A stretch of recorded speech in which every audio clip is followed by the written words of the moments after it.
Welcome back to JIMBS. My name is Melissa Mitchell from here in Australia, Abundant Life Studio. And today I've been asked to react to Andrew Tate explains why he became a Muslim. Excuse me. One Islam Productions is the channel there. They have 1.69 million subscribers. That is a lot. Now, this was uploaded 1 month ago and has have 1.5 million views. Wow.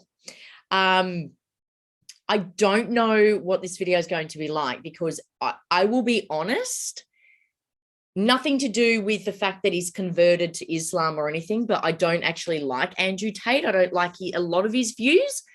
So I'm very, very interested to see how this makes me feel and listening to his explanation. I'm very intrigued and I'm very interested to read that. So before we get started, make sure you hit that subscription button if you haven't already. And of course, at the end, leave us 2 thumbs up if you like this review or this reaction, I should say. And of course, share JIMBS with your family and friends. If you enjoy this channel, share it out there. So let's get started. I'm going to push play. Andrew Tate explains why he became a Muslim. Let's see what he has to say. Okay, here we go. I wanted to ask you now, because this is the hot topic, especially in the Muslim community, about your conversion. Yeah. So tell us the story, like what happened exactly? Well, I think a lot of people who've been following me for a while understand that I've been very respectful of Islam for a long time. Yeah, sure. I was born in a Christian country. I was raised as a Christian, and I've always been very respectful of Islam. And it's become more and more obvious to me and more pertinent that Islam is the last religion on the planet. When I talk about Islam, because I'm new to it, Yeah. I'm a little bit careful, right? Because I'm new to it. I'm certainly not a scholar. There's so much I need to learn. I know I'm on a learning journey. I'm not here to sit here and talk scripture. I don't know those things yet. I'm here to learn. Yeah. But and we're here at your assistance. thank you, bro. Thank you. Honestly. Thank you. Yeah. But it's just, for me, it feels like the last religion on earth. I feel like there's no other religion. People say to me, why did you convert? And I said, I don't really feel it as a conversion. It's almost like I knew God was real and now I've become religious. And they say, well, you were religious before. I was like, religious before how? Christian? What does Christian mean? Like, who's not a Christian? You go to Christian nations and everyone says they're a Christian. Look how they live their lives. Go into the average church. Is anyone actually fearful of God? Anybody? No. The girls are out on Saturday night drinking and then they turn up to church because their parents made them. Like, there's no substance to the religion. And also, Islam very closely reflects my personal beliefs. Through my personal life, I've learned that if you don't have standards and you're not a strong person who's prepared to defend his ideas, you'll be crushed. Yes. And we look at most religions in the world today, which are not prepared to defend their ideas. What's happened to them? They're just getting crushed. And now we have Christianity as an idea, which has basically said, well, we can't set any firm rules because everyone will just quit. So instead, let's make it so easy to be a Christian that nobody has to put any effort in. Yeah. And then accept everybody no matter what. And hopefully we can keep the church doors open. That's not God to me, you know? Yeah. God to me is strong. God to me is something to be feared. Yeah. God to me is someone that people are afraid to mock. Yeah. God to me is someone that you have to go out of your way to prove something to. God to me has red lines. Yeah. Like, God to me represents the Islamic faith. The Christian God to me, I don't see God. I can't explain. I don't see anything there. So to me, it was the only logical choice in the end. Alhamdulillah, man. I mean, as you're saying this, I'm sure many people are like ecstatic and extremely happy. It's a great thing for everyone, honestly, because, you know, just anyone coming into Islam is you know, the Prophet Muhammad ﷺ told us, better than the world and everything in it. Yeah. But imagine now somebody of major influence. I mean, you're the most Googled person on the planet. I'm not sure if you still have the top spot. I think Putin might have beat me as of last week. But I think it's between me and Putin at the moment. But I don't want to lose to Putin. Look, Putin's the big G. I don't want more enemies. Like, it's fine, Vladimir. You can have it. I never thought I'd hear you saying that statement. Yeah. Putin beat me last year. Right? Yeah. I think we're certainly the most Googled. But no, it's definitely something beautiful. And a lot of people have, you know, you'll be surprised at how many women as well. Like, because obviously the accusations of misogyny and stuff, which, you know, but a lot of women, alhamdulillah, especially in the Muslim world, they're absolutely happy. In fact, let me tell you a story. Just before I came here today, one particular woman, I can't reveal her identity, but she's working as a school teacher in London. And actually, my friend told me that she was kicked out of school because they had this campaign against you in the schools. I'm not sure if you're aware of this. I've seen, yeah, this was part of the cancellation. I did know about this. Yeah, so in British schools, they said, you know. Hi there. My name is Michael Crawford. Yes, that guy you might have read about in Forbes and other financial magazines. if you say anything good about this person, or you have to be reported or prevent, Clown and if you say anything, you have to kind of combat his extremism or whatever it may be, right? So because when you became Muslim, she abstained from doing that. She said, I can't really do that because, Islamic laws and it's backbiting and it's got honor in Islam and so on. And unfortunately, they fired her from the position. Wow. So you can see that this is the level of encroachment we're talking about here. So, and this shows you that the level of fraternity that exists. Yeah. And not only the fact that, when you're looking at Twitter or whatever social media, it's not a representation of what's really happening on the ground. Of course. And I mean, that's crazy to hear. And what's most crazy is, the fervor behind this idea that I'm somehow extremist is truly clown world. Like I've sat as a professional and analyzed my content and understood which things can be taken out of context and which things were said in a way perhaps they shouldn't have been said before I was massively famous. But we have to sit here and understand that if you take anybody on the planet and give them 7 years of YouTube and then they decide and they blow up big, you're going to be able to find 30 to 45 seconds of clip across all those years that can be taken out of context, right? Yeah. And it's truly crazy because they sit and say, oh yeah, but the young boys are watching your stuff and they don't truly understand all of it, and there's nuance that's missing. And my argument is very simple. My argument is, well, one, you're taking small clips out of context, and two, there's not a single piece of content on the internet that a 14-year-old boy can't misunderstand. Name someone who's producing content on the internet that you would be 100% happy for a 14-year-old to... drill artists, and so they say, I live in an area, I'm not going to mention the names of the artists, but they're talking about going to this person's house and killing him. And killing him. In the middle of a knife crime epidemic, we have Lil Nas twerking on having sex with the devil in his music videos. Really? Like, we're going to sit here and talk about how children can be impressionable young children, and I'm sitting there saying there's no way I'm the worst person on the internet. That's not why they deleted me. The difference for them is, as you've mentioned, on those fronts, it doesn't matter to them because it's like, okay, they're consuming our hedonistic products or whatever it is. It doesn't change their worldview.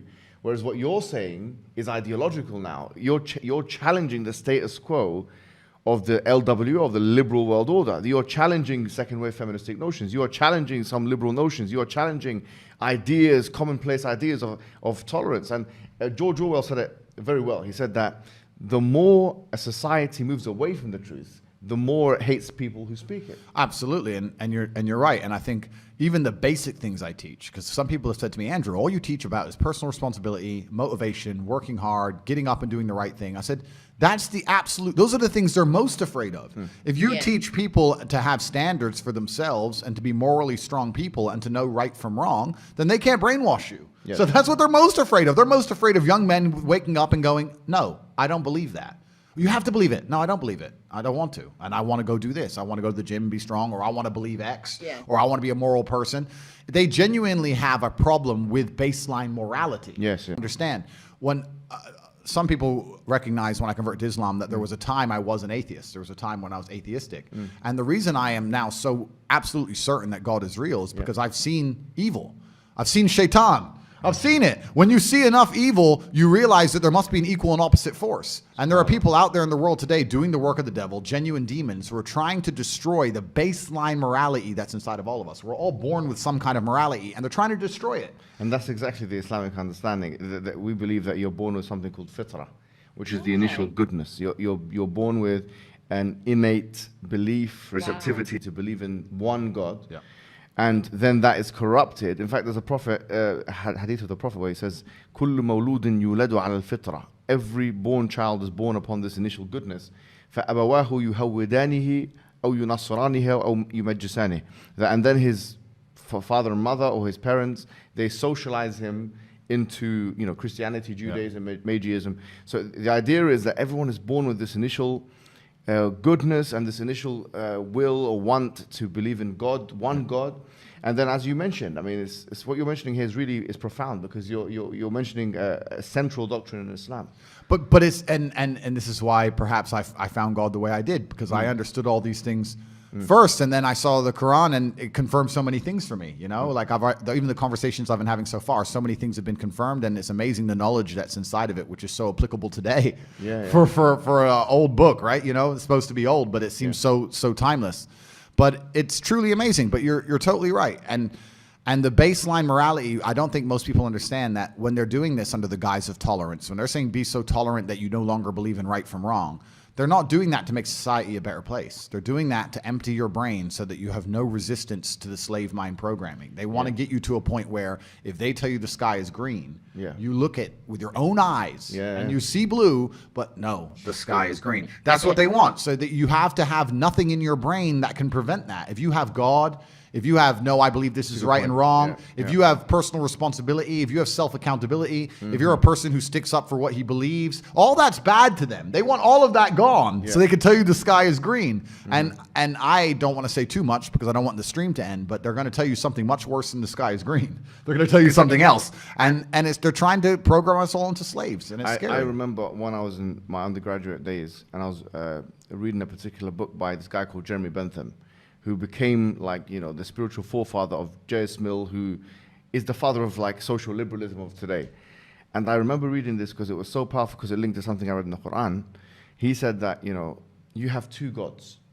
He said you have the God of pain and you have the God of pleasure. Okay. And I thought, this is so interesting. The Quran states, you know, أَفَرَأَيْتَ مَنِ اتَّخَذَ إِلَهُ هَوَاهُ. Have you seen the one who takes his own desires as a God? Yeah. And because now there is no transcendental. Hi, check this out. This is 1 month of my payments that come in from Amazon.com every single month. And I get force that we can look up and, as you say, venerate. Now we're forced to be slaves to the system. We're to our own desires. Or, I mean, the Quran has another verse which I think is so powerful and it connects very well with what you're saying. It says, God darab Allahu mathalan, rajulan, that God has struck a parable of a man. Fihi shuraka mutashakisuna, that he's got many different slave owners. وَرَجُلْ سَلَمًا لِرَجُلٍ, and another kind of man who's only got one slave owner. God is basically telling us in the Quran that you've got one example of one individual who's got multiple slave owners and another one with just one. He says, هَلْ يَسْتَوِيَانِ مَثَلًا, are they the same? So here, the idea is, as Rousseau said it, he's a liberal philosopher, he said that man is born free but everywhere in chains. This is the order, because if you don't have that God to worship, then you're going to end up having to worship to everything else. And the whole part of the Shahada which you took, which is Ashhadu an la ilaha illallah wa ashhadu anna Muhammadan Rasulullah, the true meaning of that, La ilaha illallah, is that there is no God worthy of worship except for one God. Yep. Which means that your desires or the system or these people that want to control us, the problem is they're not worthy of worship. The only one worthy of our subordination and submission is the creator of the heavens and the earth. There's no one else. I agree. And I completely agree. And I've agreed with this for the longest time. You know, I've never been to like a music concert and people ask me why. And I said, I just look at it and I feel embarrassed. I look at someone up on a stage dancing around, and I look at hundreds of thousands of peasants in the crowd. Just, yeah. I'm like, it's I feel cringe. It's like secondhand embarrassment when I see these festivals and everyone's losing their mind, or these music concerts. I genuinely feel embarrassed for the people who go, because to me that is a form of worship. Like, you can listen to the music at home for free. You don't have to wait in that line and stand out in the cold. Like, I don't know. Perhaps it was a bit extreme, but I've always known that they're trying to give us false idols to some degree. And when I speak to atheists, they go, oh, I don't believe in God. But they've signed up so hard to the liberal woke agenda. They're as religious as anybody, but they're just believing in the wrong things. They're believing in degeneracy, and they're believing in the work of the devil. So humans always need something to believe in. And it's a great thing you said about your own desires. It's like one guy I was talking to since my conversion says, it's interesting that somebody with everything, all the Western world, everything somebody could want has now converted. And I said, yeah, because even before my conversion, I understood that hedonism is a black hole and you can never fill it. You're never going to be able to have enough girls to be happy with girls. You're never going to be able to have enough money to be happy with money. You're never going to be able to, drink enough to be happy with drinking. Like, it's a black hole, and you can pour endless things down it, but you'll never fill it up. And you need to have some degree of self-restraint. And I've always been a very disciplined person. I've never made mistakes, but certainly, the higher power is going to give you more satisfaction in your heart than endless insanity. Wow. Okay. I'll just stop that there. Andrew Tate explains why I became a Muslim. One, Islam Productions. Some really interesting things in that. Very interesting things. I love. Oh, this thing on? Hey, I want to show you something real quick, but you're only. Sorry, it started playing. Oops. Yeah, I like the fact that I like his values in terms of care and love and passion and honoring. And then I don't like some other things that he said, I'll be honest, but it's got nothing to do with him converting to Islam. On one hand, I don't know. I see Islam as, you know, so my best friend here in Australia is Muslim, and I see it as a very loving and giving and community spirit, you know, a community minded religion, you know, where everybody helps each other and you feast together and, you know, you spend, you know, Eid and together, and it's togetherness and it's whole. And on the other hand, and I'm so glad he's found that, Andrew Tate, but on the other hand, he's saying, use the word peasant when people are at a rock concert or a concert. That's where I struggle with this, because if you're loving and you're accepting, well, no, you're judging people at a concert. I mean, I don't see that as worshipping something. So I don't know why he needs to bring that up when he's talking about converting to Islam from someone who is an atheist. To me, I just want to hear the good things, the good reasons of why you're converting to Islam. I don't want to hear the bad about the people that you left behind. Do you know what I mean? If that makes sense. It's like a politician to me. Sometimes they will talk about their opposition in a bad way because they've got nothing good to say about themselves. So I know the Islam faith has so much to offer, and he explained a lot of that in this video. But on the other hand, this is why I dislike Andrew Tate. On the other hand, there's that nasty side. You're so open and loving and accepting. But on the other hand, you're calling people peasants. Like, that's not a very accepting thing. And that certainly doesn't reflect the Islam faith, how I see it. It certainly doesn't. I don't feel that, you know, with my Muslim friends. I feel very welcome, and I don't feel like anything that I do is judged by them. So it was a very good video to watch, and I'm so glad I watched it, but I've had the reaction that I thought I was going to get. And it probably is because I do have an opinion of Andrew Tate. I tried to put that aside for this video because I think it's amazing that he's found the faith. And I completely agree with what he said about Christianity. Probably, you know, I'll be honest, out of all the religions, that's probably the one that I least favor, if I'm honest. I don't, you know, there's a lot of good people in the Christian faith, of course, but there's a lot of bad things have happened too. And people don't talk about that. You know, they will talk about what happens in, you know, the Muslim Islam faith and everything, and the like, and he shouldn't be labeled an extremist, and I don't think that's fair. And I hope that he's not labeled that, because yeah, he's not an extremist. But so I really liked that point that he said, because I do agree with that. There's just that point of Andrew Tate that he needs to stop this, because he's talking about loving and giving and why he converted. It was a really beautiful story. But then on the same token, he's talking about people being peasants and it's cringy and you're embarrassing. Well, you know, that's not a very nice way to explain to people, because, you know, there's that people spend different ways to relax and to unwind and to enjoy their spare time. And if we're going to accept everyone, then don't focus on something so ridiculous. But either way, look, I'm glad that he found Islam, and I'm glad that I can see that he really truly has embraced it. And I think that's a wonderful thing. You know, whatever you do in life, and I agree with him, whatever you do, you need to be a good person. It doesn't matter what religion you are, you need to be a good person, not speak ill of others. And, you know, that's the problem with Andrew Tate. He does that a little bit. And I know that that doesn't reflect the Islam faith. So I hope that that's not perceived out there as a negative for Islam with him saying that. I really hope that it's not, because the Islam faith doesn't deserve that. But on the other hand, he said some amazing things. So Very interesting video. And of course, because it's Andrew Tate, it's always going to be controversial. It's always going to stir up some emotions and that sort of thing. But yeah, I'm really glad I had the opportunity to watch that. So thank you, JIMBS, for allowing me to react to this video. If you liked it, or if you've got some comments, leave them below. Give us the thumbs up. Make sure you subscribe and turn your notifications on so you know when JIMBS we next upload our video. My name is Melissa Mitchell from here in Australia, from Abundant Life Studio.